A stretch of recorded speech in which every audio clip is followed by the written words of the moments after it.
You're walking down a street in any American city, and a large black bird lands on a telephone wire above you. It looks at you, you look at it, and then, without thinking about it, you say, "Crow." But was it? Because here is the thing. Unless you live in a remote wilderness area, that bird probably was a crow.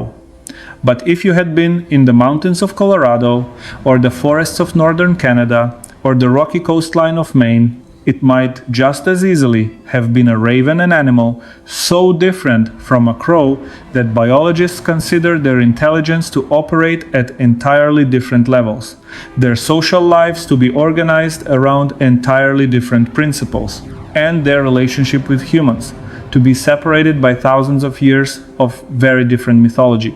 The American crow and the common raven are both large, black, highly intelligent corvids that live across North America. They are related, they are superficially similar, and millions of people who encounter them every day cannot reliably tell them apart. Today, WildForge settles this once and for all, giving you the 5 tools that will let you identify a crow or a raven with confidence every single time for the rest of your life. The first and most reliable tool for telling crows from ravens is also the simplest: size. Not because the size difference is subtle, it is not, but because most people have never been told just how large the gap actually is. The American crow, Corvus brachyrhynchus, measures between 15.8 and 20.9 inches in total body length and weighs between 11.2 and 21.9 ounces, roughly the weight of a large can of soup. Its wingspan spans 33.5 to 39.4 inches. The American crow is a medium-sized bird by North American standards. It is larger than a blue jay, but smaller than a red-tailed hawk. The common raven, Corvus corax, measures between 22.1 and 27.2 inches in length, nearly a foot longer than a crow at its maximum, and weighs between 24.3 and 57.3 ounces. That upper weight limit means a large male common raven can weigh nearly 3 times as much as a large American crow. The common raven's wingspan reaches 45.7 to 46.5 inches, the wingspan of a red-tailed hawk. The common raven is one of the 2 largest passerine birds in the world, alongside the thick-billed raven of East Africa, and is the heaviest passerine, averaging approximately 3.2 pounds at maturity. Here is the practical way to use this in the field. If you see a large black bird and your immediate reaction is, "Wow, that is a big bird," it is probably a raven. Crows are familiar enough that most American observers have unconsciously calibrated to their size. Ravens register as unexpectedly, almost shockingly large. If the bird does not trigger that surprised reaction, it is almost certainly a crow. A useful size reference. A common raven is roughly the size of a red-tailed hawk.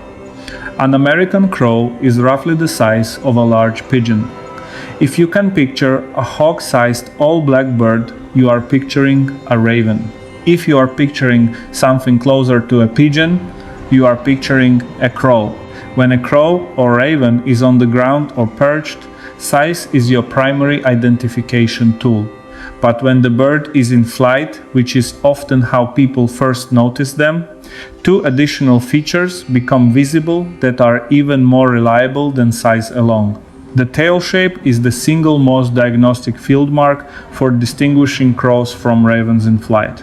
The American crow's tail, when spread in flight, is fan-shaped, rounded, and relatively symmetrical, fanning out evenly from the base to the tip. From below in flight, the crow's tail looks like a gentle rounded fan. This fan-shaped tail is consistent and reliable across individual crows, regardless of age or condition. The common raven's tail is wedge-shaped, tapering to a point in the center, creating a diamond or kite shape when spread. The central tail feathers are longer than the outer ones, pulling the tail into a distinctive pointed wedge. From below, in flight, the raven's tail creates an unmistakable diamond shape that, once seen, is never confused with the crow's rounded fan again. Wing shape provides a secondary flight identification tool. American crows have broader, more rounded wings with a relatively compact shape. In flight, crows tend to flap steadily and continuously. Their wing beats are relatively quick and even. Common ravens have longer, more pointed wings with clearly visible finger feathers, the separated primary feathers at the wing tips that spread out individually. Ravens glide and soar far more than crows, using thermal updrafts to gain altitude with minimal effort. When a large black bird is soaring or gliding for extended periods without flapping, it is almost certainly a raven. Crows rarely soar, so the flight identification formula is rounded tail and steady flapping crow, wedge-shaped tail and soaring with spread primaries raven. When you have the opportunity to observe the bird at close range, at a feeder, at a roadside carcass, in a park where the birds are accustomed to humans, two physical features at the front of the bird's face provide reliable close-range identification. The American crow's bill is proportionally moderate sturdy and slightly curved, but relatively streamlined and fitting smoothly to the bird's face. It is the bill of an opportunistic omnivore that eats everything from insects to roadkill to French fries. The crow's throat feathers are smooth and flat against the neck, giving the bird's throat a clean, uninterrupted profile. The common raven's bill is massive, substantially larger, thicker, and more deeply curved than the crow's. The raven's bill has a pronounced arch along its upper surface and a heavy, hooked tip. When seen side by side with a crow, the raven's bill looks almost disproportionately large, powerful enough to tear apart carcasses and process food items far too tough for a crow. The raven's bill matches its overall hawk-like proportions. But the most visually striking close-range difference is the throat hackles.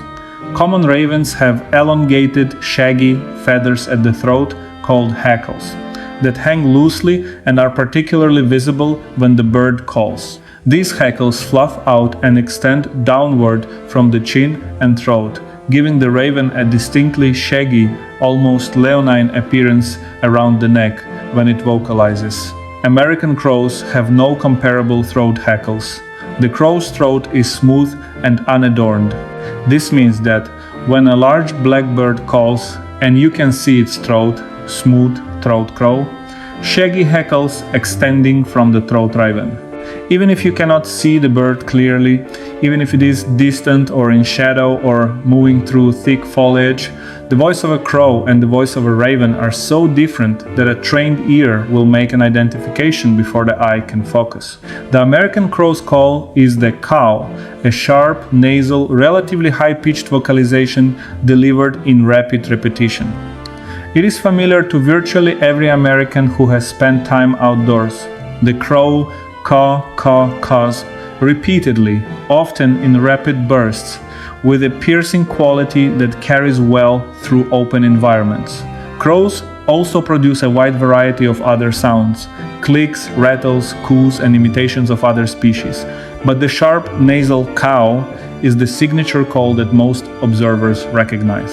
The common raven's primary call is a deep, resonant, hollow croak, often described as kronk or prook, that sounds completely unlike anything the crow produces. Ravens have a lower, more bass register that gives their calls a distinctly primordial quality. The raven's voice is more varied and complex than the crow's, including deep gurgles, bells, knocks, and extraordinarily complex vocal sequences. But even a single call from a raven is immediately distinguishable from a crow's caw by its depth and resonance. The practical rule: if you hear what sounds like a sharp, nasal caw crow, if you hear a deep, hollow, resonant croak, that sounds nothing like a caw raven. The fifth identification tool is ecological. Not what the bird looks like or sounds like, but where you see it and what it is doing. The American crow is one of the most adaptable and human-tolerant birds in North America. It thrives in cities, suburbs, farmland, parks, and anywhere that human activity provides the food waste, roadkill, and agricultural spillage that crows exploit so effectively. American crows are highly gregarious. They roost communally in groups that can number from dozens to tens of thousands of individuals in some urban areas. The famous gathering of crows, known colloquially as a murder, though the collective noun is not widely used by ornithologists, reflects this intense social nature. Crows cooperate in mobbing predators, share information about food sources, and maintain complex social hierarchies within their communities. Crow family groups engage in cooperative breeding offspring from previous years, remain with their parents, and help raise younger siblings, a behavior also documented in several other corvid species. And the crow's relationship with humans is extraordinarily sophisticated. Research by John Marsloff at the University of Washington demonstrated that crows can recognize individual human faces, remember them for years, and communicate dangerous or friendly humans to other crows that have never met those individuals, a form of cultural information transmission about specific people. The common raven occupies a very different ecological niche. While not strictly wilderness birds, ravens have expanded into some urban areas, particularly in the western United States. They are fundamentally animals of wild, open, and mountainous landscapes. Ravens prefer forests, tundra, coasts, deserts, and mountain ranges. They are much less gregarious than crows typically seen alone, in pairs, or in small family groups, and do not form the massive communal roosts that crows are famous for. The common raven pairs for life, establishes and defends a large territory, and concentrates its considerable intelligence on a single long-term partner rather than a complex social community. So the habitat rule: blackbird in a city, suburb, or farmland, almost certainly a crow. Large blackbird alone or in pairs in a mountain landscape, wilderness area, coastal cliff, or boreal forest, almost certainly a raven. Both crows and ravens are extraordinarily intelligent by any measure applicable to non-human animals. Both pass cognitive tests that reveal planning, tool use, social learning, and theory of mind. But researchers who have studied both species argue that their cognitive capabilities, while both impressive, express themselves in fundamentally different ways. Crow intelligence is primarily social and urban. The face recognition studies, the communal information sharing about dangerous humans, the use of traffic to crack walnuts. These are intelligences shaped by life in complex human environments, where social information and opportunistic problem solving determine survival. Crows are cognitively flexible generalists, applying intelligence to whatever the immediate environment demands. Common raven intelligence leans toward the spatial, the long-term, and the individual. Ravens cache food hiding items for future use, and studies have demonstrated that they plan for future events in ways previously thought unique to humans and great apes. Ravens remember the location of thousands of food caches over months. They show evidence of what researchers call episodic memory, the ability to remember not just where something is, but when it was cached, and the raven's ability to deceive other ravens moving cached food to new locations. When observed, pretending to cache in one place while caching in another, suggests a theory of mind. An understanding that other individuals have mental states different from one's own. So the 5 tools for telling crows from ravens for the rest of your life. Size: crow is pigeon-sized, raven is hawk-sized. If it shocks you with its size, it is a raven. Tail in flight: crow has a rounded fan tail. Raven has a wedge-shaped diamond tail, bill and throat. Crow has a moderate, smooth-throated bill. Raven has a massive bill and shaggy throat hackles. Voice: Crow says caw. Raven says a deep hollow kronk. Habitat and behavior: crow is urban, gregarious, in flocks. Raven is wild, solitary, or paired in wilderness. These are not the same bird wearing different clothes. They are two very different answers to the question of how to be a large, black, highly intelligent corvid in North America. One that chose cities and crowds and social complexity, and one that chose wilderness and pairs and long-term planning. The next time a large black bird lands near you, you will know which one you are looking at. And knowing that will change what you see. Thank you for watching.